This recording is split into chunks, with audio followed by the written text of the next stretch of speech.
राम जपते रहो और काम करते रहो। राम जपते रहो, काम करते रहो। वक्त जीवन का यूं ही निकल जाएगा।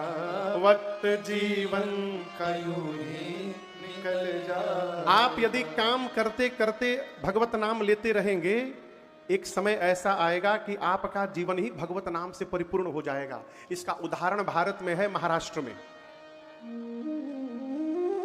ये सत्य घटना है। एक महाराष्ट्र में माई थी, बूढ़ी माई, कंडा बनाती थी। कंडा, कंडा समझते हैं? गोईठा, हमारे यहां गोईठा बोलते हैं। यहां क्या बोलते हैं बाबूजी? गोबर का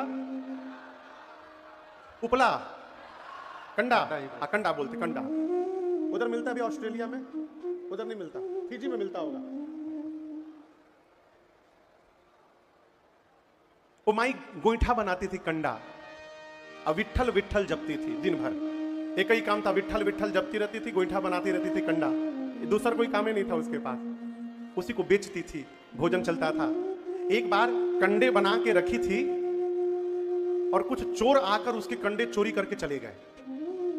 जब चोरी करके चोर चले गए तो पता चला, बूढ़ी माई को पहुंची राजा के पास, राज दरबार में जाकर रोने लगी, कहीं हमको न्याय चाहिए, अब मुझे मेरे कंडे वापस चाहिए। राजा ने आज्ञा दी कि नगर में जितने कंडे हैं सब ला करके जमा किए जाए उस ग्राउंड में। कंडों का पहाड़ लग गया। जितने नगर में कंडे थे सारे आके वहीं रख दिए गए।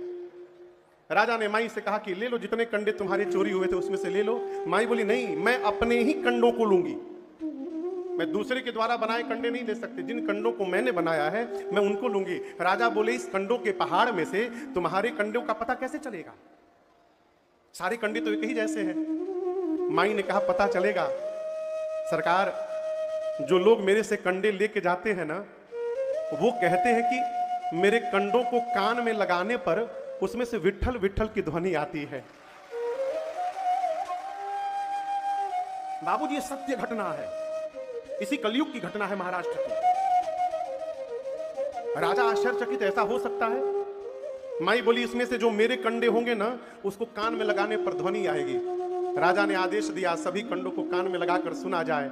और आपको बताऊं, उसमें से जो जो मां के कंडे थे उनको कान में लगाने पर सेवकों को विट्ठल विट्ठल की ध्वनि आने लगी। सेवकों ने उन कंडों को अलग कर दिया। ये कैसे हुआ? माई अलग से माला लेके नहीं जपती थी, काम धंधा छोड़ के अलग से माला नहीं जपती थी, काम करती रहती थी, भगवत नाम लेती रहती थी। वो लेते लेते ऐसा रम गई हो कि उसके आसपास के वातावरण से